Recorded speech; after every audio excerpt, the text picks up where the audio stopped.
Thân chào cả nhà, không nên xem chùa đâu đó. Nhớ đăng ký, like, comment để ủng hộ tin nha. Toàn bộ nhân loại xuyên qua đến một thế giới đêm vĩnh cửu. Bên ngoài là môi trường chỉ có bóng tối không có ánh sáng. Thỉnh thoảng, bên cạnh sẽ xuất hiện một hộp vật tư. Mọi người có thể nhận được phước lành sau khi mở thực phẩm và tất cả các loại lợi ích trong thế giới đêm vĩnh cửu. Vật phẩm sinh tồn, bản vẽ, môi trường xung quanh còn xuất hiện các loại sinh vật nguy hiểm. Con người chỉ có thể dựa vào việc thu thập tài nguyên xung quanh trở nên mạnh mẽ để tiếp tục sống sót suôn sẻ. Lúc này một âm thanh gợi ý vang lên trong đầu tôi. Chào mừng đến với thế giới đêm vĩnh cửu. Đây là một thế giới ma quỷ bị bao phủ. Từ giờ trở đi, các bạn sẽ sống và khám phá ở đây. Bây giờ mọi người về cơ bản đều ở cùng một vạch xuất phát. Để các bạn có thể thích nghi tốt hơn để tồn tại. Thế giới đã được số hóa. Những người sống sót, hãy bắt đầu cuộc hành trình sinh tồn. Kết thúc giọng nói hệ thống. Có hai thứ trong bóng tối trước mặt tôi. Sau khi lên thì nghe giọng nói trong đầu lại vang lên. Đèn sương mù chất lượng bình thường. Hướng dẫn có thể đề cập trong tay để xua tan sương mù. Màn sương xám tối 3 mét và cung cấp ánh sáng và một số sự phấn khích yếu ớt. Lời khuyên thân thiện, đèn sách tay này sẽ là vật phẩm quan trọng để bạn sống sót sau này. Hãy sử dụng và giữ cẩn thận. Đừng làm vỡ hoặc làm mất nó. Nếu không, bạn sẽ rất khó sống sót trong thế giới này. Chịu trách nhiệm. Chất lượng không rõ. Điều này cho thấy đây dường như là một sản phẩm thông thường. Mỗi khi chặt cây, chắc chắn sẽ làm rơi một phần vật liệu. Tất nhiên, nó chỉ hiệu quả với cây cối. Đừng hy vọng có thể có tác dụng với những thứ khác. Trở lại, tôi lập tức bật đèn lên, xua tan bóng tối trước mắt, sau đó miễn cưỡng nhìn rõ môi trường hiện tại. Xung quanh là những bức tường tranh. Tôi đang ở trong một ngôi nhà tranh khoảng hơn 10 mét vuông. Sau khi nhìn rõ môi trường xung quanh, đột nhiên phát hiện trên tay có thêm một dấu ấn. Đây là dấu gì? Khi nhận được dấu ấn, tôi nhìn thấy vòng xoáy trên mu bàn tay dường như sống lại. Một màn hình trong suốt xuất hiện trên dấu ấn. Trên đây có một số tùy chọn chức năng, bảng điều khiển sản xuất bản vẽ, kênh trò chuyện, cửa hàng giao dịch, mở kênh chat. Sau khi mở ra, bên trong còn có mấy lựa chọn trò chuyện công khai, trò chuyện riêng tư. Tôi bấm trực tiếp vào trò chuyện công khai, khám phá công khai, kênh toàn nói về cảm xúc bất an của mình. Lúc này có người gửi một tin nhắn mới. Tôi vừa chặt một cái cây, lấy một phần vật liệu, gỗ, một cái máng. Đại ca, bạn có gan quá. Loại cảnh không nhìn thấy ngón tay này đều bị đuổi ra ngoài. Không có cách nào không đi ra ngoài cũng tương đương với trời chết. Cách nhà tranh của tôi không đến 10 mét. Chỉ có một khu rừng nhỏ, cho nên tôi mới dám ra ngoài. Tất nhiên phải đánh dấu tốt. Đèn sương mù ảo chỉ có thể chiếu sáng phạm 6-3 mét. Mất phương hướng bên ngoài, về cơ bản là lạnh. Đỉnh quá đại lão. Đại lão suy nghĩ thật chu đáo. Nói cách khác, chặt một cái cây mới làm rơi một phần gỗ. Phải, mọi người nhân thời gian bảo vệ nhanh chóng phát triển một chút đi. Ha ha, khi tôi ra ngoài, tôi tìm thấy một cái dương kho báu với thức ăn và nước uống. May mắn này cũng hết nước rồi. Có thể cho tôi một cái. Ôi, thương hại tôi. Xung quanh ngôi nhà tranh này toàn là viên đá trên lầu cũng là một nguồn tài nguyên. Tôi không biết. Không phải bạn chưa từng chơi sông cát hay trò chơi sinh tồn sao? Này, tại sao bạn có rưu? Con của tôi là bản thảo, xung quanh tôi là cây cối. Bây giờ cầm bản thảo nhìn chằm chằm, hai mặt hàng ban đầu đèn sương mù ảo là chắc chắn, và cái còn lại là cái rưu và bản thảo. Hoàn toàn ngẫu nhiên, nhưng bạn có thể đổi với người khác. Có thể có người giống như bạn. Thì ra là vậy, cảm ơn ông chủ. Của tôi ở trên lầu là một cái rưu, bên cạnh tôi toàn là đá. Cần bản thảo, chúng ta đổi thì sao? Được rồi, đến thêm bạn bè giao dịch một chút. Tôi xem trên kênh chat công cộng. Số người được hiển thị là 8 tỷ người. Để tôi chạm vào, trong lòng có chút kích động tắt kênh chat. Trên đây quả thật có rất nhiều thông tin có thể dùng được. Đặc biệt là cái đó, một cái cây chỉ rơi một phần gỗ. Làm cho hắn mơ hồ hiểu chiếc rìu tuyệt vời đó tuyệt vời như thế nào. Ngoài ra còn có bảng điều khiển cá nhân. Nhiều người nói bên trong có gợi ý quan trọng. Tôi không ngần ngại, nhấp ngay vào bảng điều khiển cá nhân. Một màn hình trong suốt xuất hiện tên. Cấp độ khối không thể nâng cấp. Sau khi mở nghề mới có thể nâng cấp. Sức khỏe 50. Giá trị thể chất 10, giá trị ma thuật 50. Giá trị trí thông minh nhân với 10, giá trị lý trí 98. Giá trị thể chất cộng với giá trị trí thông minh nhân với 10. Thể chất quyết định chất lượng thể chất của bạn, bao gồm cả sức mạnh của bạn, tốc độ bùng nổ, thể lực. Trí thông minh quyết định tinh thần lực của bạn có mạnh hay không. Nhưng nó không làm tăng phản ứng thần kinh một trong não của bạn. Có thể làm cho phản ứng của bạn nhanh hơn, suy nghĩ nhanh hơn. 5. Sức sống tế bào 1. Nó có thể làm cho vết thương của bạn hồi phục nhanh hơn, thể chất tốt hơn, cuộc sống lâu hơn vân vân. Sự quyến rũ nâng cao mối quan hệ và xã hội của bạn. 5. May mắn 1 năm ảnh hưởng đến việc thu thập, làm mở hộp và nhiều hành động khác. Ban đầu giá trị may mắn của bạn là 9 điểm. Nhưng ngay khi tôi cầm lấy cái rìu đó, vận may của bạn bị hấp thụ bởi sự tồn tại không rõ. 8 điểm có được. Đây là một thỏa thuận công bằng và công bằng. Trao đổi tương đương phải không? Gợi ý 1. Thể chất và trí thông minh của người bình thường đều là 5 điểm. Phản ứng thần kinh, sức sống tế bào, quyến rũ may mắn đều là 1 điểm. Mẹo 2. Nhưng số hóa không có nghĩa là bạn sẽ thực sự số hóa. Bộ não, trái tim là điểm yếu của loài người. Một khi bị tổn thất nặng nề, lượng máu sẽ được làm sạch ngay lập tức và chết. Mẹo 3. Sống sót là ưu tiên hàng đầu của bạn. Sống sót mới có thể nói mấy chuyện khác. Bạn có 3 ngày để bảo vệ. Đây không phải là chuyện máu nóng. Xin vui lòng phát triển, sống sót.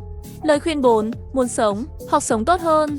Ngoài thực phẩm thiết yếu, càng sớm càng tốt. Cải thiện chất lượng đèn chống sương mù và nơi trú ẩn của bạn. Gợi ý cấp độ 5. Tôi xin vui lòng coi trọng giá trị lý trí. Đây là giá trị không thể bỏ qua. Một khi giá trị lý trí của bạn giảm xuống, tuyến phòng thủ tâm lý của bạn sẽ sụp đổ, trở thành kẻ điên. Khuyết tật trí tuệ, các thuộc tính đều rất bình thường, chỉ là không biết dùng 8 điểm may mắn. Đổi cái rìu trên tay là không đáng. Đột nhiên phát hiện giá trị lý trí lại giảm 1 điểm. Làm thế nào để khôi phục thứ này? Gợi ý an ủi tâm lý không sai. Đây không phải là điều quan trọng nhất. Mở bảng cá nhân, bên cạnh còn có 10 ông vuông, tương đương với ba lô có thể đựng đồ. Đặt đèn ổ đĩa vào. Xung quanh đột nhiên tối đen. Sợ đến nỗi tôi nhanh chóng lấy đèn ra một lần nữa. Đèn này không thể rời khỏi tầm nhìn của mình.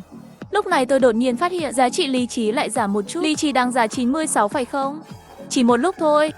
Giá trị lý trí lại giảm một chút. Sau đó tôi không quan tâm đến giá trị lý trí, mang theo đèn sương mù đến cửa nhà tranh. Lúc này một màn hình trong suốt xuất hiện nơi trú ẩn. Nhà tranh 10 mét vuông bị hư hỏng nâng cấp. Vui lòng sửa trước, nó cần 50 bản thảo, chứng tỏ đây là một căn phòng đổ nát. Ngôi nhà tranh đổ nát, đừng mong nó có thể che chắn cho bạn, không để chết bạn khi bạn nghỉ ngơi, cho dù nó có đủ năng lực. Sau khi đọc hướng dẫn về ngôi nhà tranh, tôi không nói nên lời, mở cửa nhà tranh và từ từ đi ra ngoài. Không dám đi nhiều, khi cách cửa 1-2 mét. Tôi dừng lại. Hắn sợ đi thêm vài bước nữa, không thể tìm đường về. Nhìn đi, xung quanh tối đen, cũng gần đó 3 mét có thể nhìn rõ một chút, còn xa hơn nữa bị bao phủ bởi bóng tối và sương mù, trông giống như độ phân giải 3 xá ú không ti. Một chút cảm giác không rõ ràng. Tôi mang theo đèn sương mù không dám chạy lung tung, đi vòng quanh ngôi nhà tranh. Một số bất ngờ, có vẻ như tôi đã gặp may mắn. Phía sau ngôi nhà có một khu rừng và rất chặt, loại trong tầm tay, chất lượng cây bình thường, nghĩa là cần dùng rìu để chặt. Sau khi chặt, chỉ làm rơi một phần gỗ hoặc cây thông thường. Sau đó là một số cỏ dại mọc trên mặt đất, chất lượng cỏ dại bình thường. Hướng dẫn có thể hái bằng tay không, có khả năng làm rơi một phần cỏ tranh hoặc sợi. Ngoài ra, khoảng cách 3 mét có thể nhìn thấy, không có tài nguyên nào khác, cây và cỏ dại hai lựa chọn. Tôi không ngần ngại chọn cái trước. Đùa thôi, chiếc rìu trong tay không cần phải chặt cây. Chạy đi hái cỏ dại bằng tay không, đó không phải là bộ não tinh khiết có túi sao? Sau khi sửa chữa mái tranh cần thiết, dùng gỗ để giao dịch. Được rồi, cỏ dại ở khắp mọi nơi, có tay là có thể thu thập, nhưng gỗ thì khác, khó khăn hơn nhiều. Tay trái tôi cầm đi đèn sương mù, tay phải cầm một cái rìu. Một cái rìu trên cây. Đúng là bạn nhận được một điểm gỗ, và cây vẫn chưa biến mất. Điều quan trọng nhất là không quá mệt mỏi. Cảm giác dùng chiếc rìu dễ dàng chặt cây là được rồi. Trong lòng tôi vui mừng, tay lên rìu rơi xuống. Boom. Bạn nhận được một phần gỗ. Bạn nhận được một phần cây giống. Tổng cộng chặt 9. Cây lớn trước mắt này mới bùm một tiếng, gãy giữa, ngã xuống đất. Sau đó toàn bộ cây lớn biến mất. Tôi mở ba lô ra, nhìn thấy cây giống rượu vang gỗ nằm bên trong. Một lòng vui vẻ nở hoa. Phần thưởng của tôi khi chặt cây gấp 10 lần những người khác. Lúc này trong lòng tôi vui mừng. Phần thưởng của tôi khi chặt cây gấp 10 lần những người khác. Những người khác chặt một cái cây để làm rơi một phần gỗ, mà bản thân mới chặt một chút thì làm rơi một phần gỗ. Tôi chặt cây không chỉ dễ dàng, không tốn thời gian, hiệu quả còn cao. Tôi nhìn cái rìu trong tay, càng xem càng thích, sau đó hôn lên. Đúng là sản phẩm của quy tắc hóa, chính là 8 điểm may mắn. Tôi nhìn lại ngôi nhà tranh, thấy nó không biến mất. Trong lòng hơi thở phào nhẹ nhõm. Nếu cái này không còn nữa, tôi cảm thấy lý trí của mình chỉ có thể điên cuồng. Tôi không dám rời khỏi nhà tranh. Vì vậy tôi cầm rìu lên và tiếp tục chặt cây. Bây giờ tôi chỉ có 3 ngày để bảo vệ. Trong 3 ngày này, nếu bạn không nhanh chóng thu thập tài liệu và tài nguyên, phát triển, nhưng 3 ngày sau hậu quả không dám tưởng tượng. Chắc chắn có điều gì đó chưa biết trong màn sương mù đen tối. Sửa chữa và nâng cấp nơi trú ẩn càng sớm càng tốt. Ngoài ra còn có đèn chống sương mù. Đèn chống sương mù là đạo cụ quan trọng để cứu sống. Nhưng làm thế nào để nâng cao chất lượng? Hoàn toàn không có một chút manh mối. Chặt một lúc, tôi nhìn khúc gỗ trong ba lô. Cây giống 2 khiến tôi tràn đầy động lực. Boom, boom. Tôi vừa chặt cây vừa nhìn về phía ngôi nhà tranh. Có ra khỏi phạm 6 của ngôi nhà tranh không? Sau khi chặt hàng chục cây, cây trước mắt này có chút khác biệt, nhưng tôi không quan tâm đến chi tiết. Rìu cứ chặt. Âm thanh gợi ý vang lên. Bạn nhận được một phần táo. Nghe thấy âm thanh gợi ý, tôi lập tức mở ba lô ra kiểm tra lại. Tôi thấy gỗ 99, gỗ 27, cây giống 13. Của táo 1, 4 ông bị chiếm dụng. Lúc này tôi mới biết, số lượng có thể xếp chồng lên nhau là 99 cái. Lần này rơi không phải là gỗ, mà là táo. Nhắc vào thông tin, chất lượng là bình thường. Một trong những loại trái cây phát triển trên thế giới. Ăn một trái là một bữa ăn cho người lớn bình thường. Đây là thức ăn ngon, có thể làm dịu cơn khát và no bụng. Ăn một trái như vậy là có thể bằng một bữa cơm, làm dịu cơn khát và no. Thật là đồ tốt. Điều này làm tôi hơi phấn khích. Sự xuất hiện của táo có nghĩa là nguồn thức ăn có sẵn. Sau một cuộc đấu tranh ý thức hệ, tôi vẫn không muốn ăn quả táo duy nhất này. Mặc dù bây giờ tôi khát và đói, nhưng bây giờ ăn một quả táo đủ cho một bữa ăn, thật là lãng phí. Tiếp tục chặt cây đi, cây táo chất lượng bình thường. Hướng dẫn: rời gỗ 1 hoặc táo 1 sau khi cắt. Cũng có thể là cây táo, Thì ra là cây táo. Làm thế nào để tôi nói một quả táo đột nhiên bật ra? Tôi tiếp tục chặt cây, mở ba lô sau khi chặt một vài cây, nhìn vào gỗ mới được thêm vào 4 điểm. Táo 5 phần, một cây giống táo. Thì ra một cây táo có thể chặt được nhiều thứ như vậy. Trong lòng tôi có lẽ biết rồi, một cây cơ bản có thể dụng một cây giống. Cây con trong tay, hoàn toàn có thể tự trồng, không quan trọng. Tiếp tục chặt cây, không dừng lại cho đến khi tất cả các ông đều đầy. Nhìn vào ông trong ba lô, tôi rất hài lòng. Ngay lúc này, một lúc tiếng cọ sát nhẹ nhàng từ đám cỏ dại gần đó. Đứng dậy tôi đến gần, dùng đèn chống sương mù để xem rốt cuộc là cái gì. Chỉ thấy một con sói hung ác đứng trong bụi cây. Làm gì đây? Chỉ thấy con sói này trình diễn thôi, rồi quay lưng bỏ đi. Tôi ngồi dưới đất, làm tôi sợ chết khiếp. Mở bảng điều khiển của sói thông tin sương mù sói xám, giới tính từ cấp 11. Hướng dẫn, đây là một con sói xám sương mù nữ đang mang thai. Sói xám sương mù, một trong những sinh vật phổ biến của thế giới thường là xã hội. Một con sói xám sương mù có thể dễ dàng cắn chết 10 người. Là một người bình thường, đừng cố gắng thách thức nó ngay bây giờ. Hóa ra bây giờ nó đang mang thai. Thảo nào bụng hơi phồng. Tôi liếc nhìn giá trị lý trí, đáng tin cậy như vậy. Quay về chỗ trú ẩn, điều quan trọng nhất bây giờ là sửa chữa nhà tranh. Tôi nhắn tin trực tiếp trên kênh chat. Gỗ đổi cỏ. Tay chậm không có cỏ của tôi. Có người muốn đổi gỗ lấy tranh. Thật không? Tôi nhìn vào cửa hàng giao dịch. Một miếng gỗ có thể đổi 5 cái tranh hoặc 5 cái sợi. Lúc này, có người gửi tin nhắn riêng cho tôi một cái gỗ đổi một cái tranh. Ha ha, đây là coi anh ta như kẻ hút máu. Danh sách đen trực tiếp. Lúc này lại có một âm báo khác chuyển đến Trương Long huynh đệ. Bạn thiếu cỏ, tôi có rất nhiều. Bạn muốn đổi bao nhiêu gỗ? Đổi gỗ lấy 50 cây cỏ. Bạn có thể lấy ra nhiều như vậy trong một lần 50 không? Cái tranh là để sửa chữa nhà tranh. Không thành vấn đề. Như vậy 8 cái gỗ thế nào? Bản rẻ cho bạn, chọn số. Tôi nhớ mày một cái, anh chàng này rất tốt bụng, không cần rẻ, mọi người đều không dễ dàng. Yên tâm, 10 cái miếng tôi vẫn lấy ra được.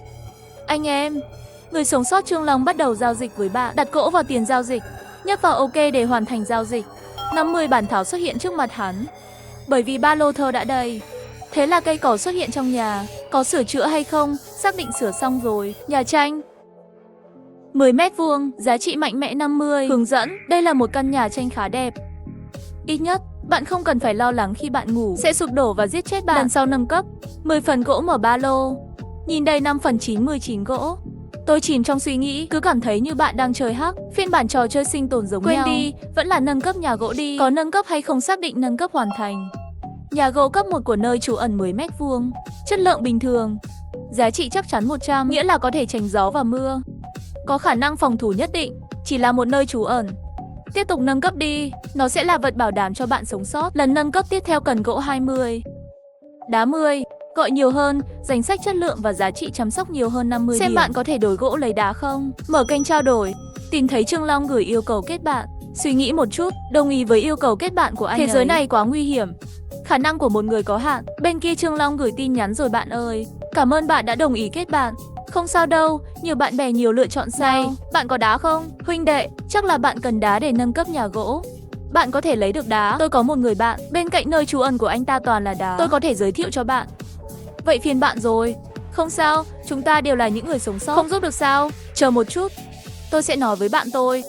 Tôi gửi rồi, bên kia không có tin tức gì. Sau đó tôi đi ra ngoài và tìm một nơi gần đó, bắt đầu đào hố. Tôi sẽ trồng một cây giống, xem chu kỳ tăng trưởng của thứ này là bao nhiêu. Chẳng bao lâu nữa cây con được trồng xong. Lúc này một thông điệp xuất hiện trồng.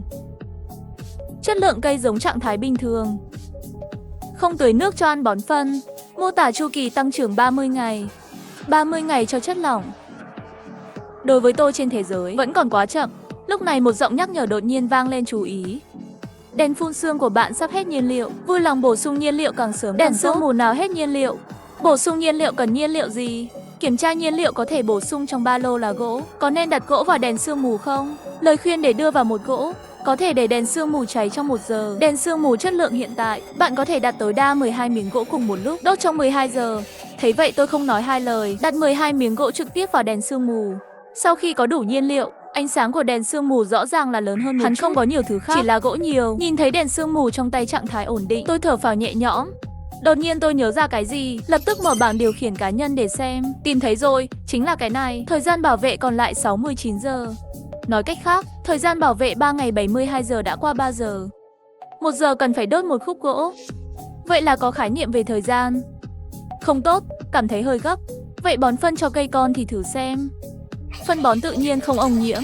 Sau khi bón phân, chu kỳ tăng trưởng được rút ngắn 2 ngày. Cậu bé ngoan. Có vẻ như nếu bạn muốn trồng cây con trên quy mô lớn, tưới nước và bón phân là không thể thiếu. Tất nhiên không đủ đâu. Lúc này Trương Long gửi tin nhắn anh trai. Tôi đã nhờ người bạn nhiều đá của tôi thêm bạn rồi. Bạn đồng ý đi. Được rồi, cảm ơn. Nhấp vào đồng ý với yêu cầu kết bạn. Bạn là bạn của Trương Long phải không? Hắn nói bạn có nhiều đá. Tôi muốn đổi một ít gỗ.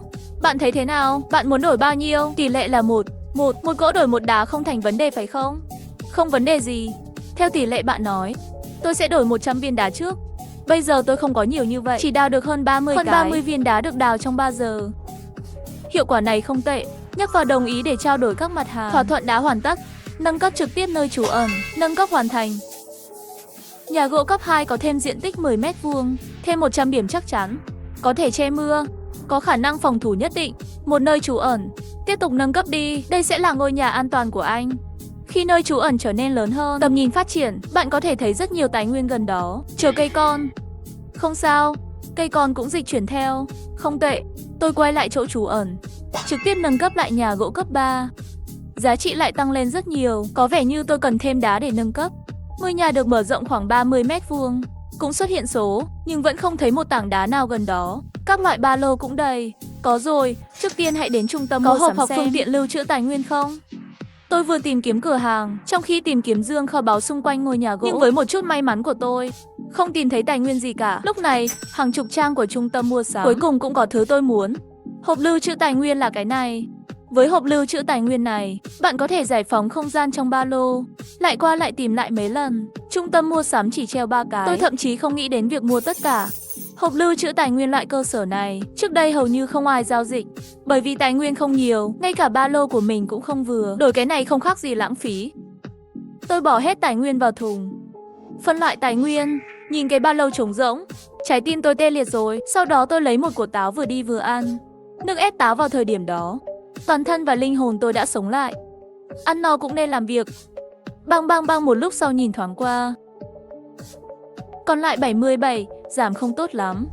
Cũng yên tâm hơn nhiều. Nửa tiếng nữa trôi qua rồi. Tất cả các cây ở phía bên phải của nơi trú ẩn đã bị chặt hết. Nghỉ ngơi mười mấy phút, bắt đầu chặt cây phía sau nơi trú ẩn. Phía sau cây hơi nhiều, phải mất 2 giờ để dọn sạch cây xung quanh. Tiếp theo là nên nâng cấp nhà gỗ. Trước tiên đến trung tâm mua sắm giao một chút đá. Sau đó tôi giao dịch 100 viên đá. Nâng cấp thành công. Nhà gỗ cấp 4. Tốt. Tốt hơn nhà tranh lúc đầu biết bao nhiêu. Hãy kiểm tra tài nguyên trước khi làm việc. Gỗ 1,14 điểm. Đá 70 điểm. 220 phần. Cây giống 110 phần. Táo 105 phần. Cây giống táo 21 phần. Đây là tất cả tài sản của tôi. Đầy cảm giác thành tựu. Tiếp theo tôi sẽ đổi gỗ lấy thứ khác. Tốt nhất là có thể đổi một số bản vẽ hay gì đó. Sau đó tôi tìm thấy bản vẽ lửa chạy xương mũi ở trung tâm mua sắm. Đây hoàn toàn là sư tử mở miệng. Nhìn thấy điều kiện giao dịch dài, tôi có chút không nói nên lời. Rốt cuộc, lửa chạy sương mù có tác dụng rất lớn, nhưng chắc chắn là không thể đổi theo yêu cầu của bên kia. Mặc dù tôi có rất nhiều tài nguyên, nhưng cũng không thể lãng phí như vậy được. Tôi nhấp vào các thương nhân ẩn danh của lửa chạy sương mù, đã gửi một tin nhắn. Tôi muốn đổi bản vẽ lửa chạy sương mù của bạn. Bạn có thể nói giá thật không? Bởi vì tất cả đều là ẩn danh. Tôi đã tắt cuộc trò chuyện riêng tư sau khi gửi tin nhắn. Tôi cũng nhìn thấy một vài bản vẽ trong trung tâm mua sắm. Ban làm việc. Hàng rào gỗ, điều kiện giao dịch rất thái quá. Không phải các loại vật liệu 99, thức ăn 99, chỉ 2 chữ. Sau đó tôi gửi riêng tin nhắn riêng giống như trước. Có lẽ có nghĩa là chân thành muốn đổi. Nói sự thật, ở nhà, tôi còn đặc biệt tìm kiếm những thứ như phân bón. Kết quả là trống rỗng. Đột nhiên, một tin nhắn của người sống sót. Sói xám, cầu đá đen và đen tối. Nguyền rủa linh hồn ma quỷ. Sau khi xem tin tức của những người sống sót khác, tôi quyết tâm nâng cấp nhanh hơn. Quyết tâm che chở, miễn là hạ quyết tâm, cứ làm đi. Ngay khi tôi sắp đóng kênh trò chuyện, một tin nhắn lập tức khiến đồng tử tôi khóa lại. Tôi có một cái gì đó để cải thiện chất lượng của đèn sương mù. Nếu cần, bạn có thể đổi đồ. Người gửi câu này. Nói cách khác, những người sống sót đã nhìn thấy quái vật. Tôi không nghĩ nhiều, nói chuyện riêng với người này ngay lập tức. Tôi muốn đổi với bạn thứ gì đó để nâng cao chất lượng đèn sương mù. Tin nhắn được gửi đi như đá chìm xuống biển. Nửa ngày không trả lời, chắc là gửi tin nhắn riêng cho người này. Quá nhiều người, không nhìn được. Nhưng tôi chỉ có thể tắt cuộc trò chuyện riêng tư. Chiếc rìu tuyệt vời để đi ra ngoài và chặt cây. Chặt một thời gian có thể làm tôi mệt mỏi. Sau đó mở cửa hàng giao dịch, còn đổi 2 cái chăn nữa. Tổng cộng mất 20 miếng gỗ. Gỗ này không quan trọng, hoàn toàn là mưa phùn. Sắp xếp giường và chăn. Nâng cấp nơi trú ẩn trước khi đi ngủ. Chất lượng nhà gỗ cấp 5 của nơi trú ẩn vẫn bình thường, không có gì thay đổi.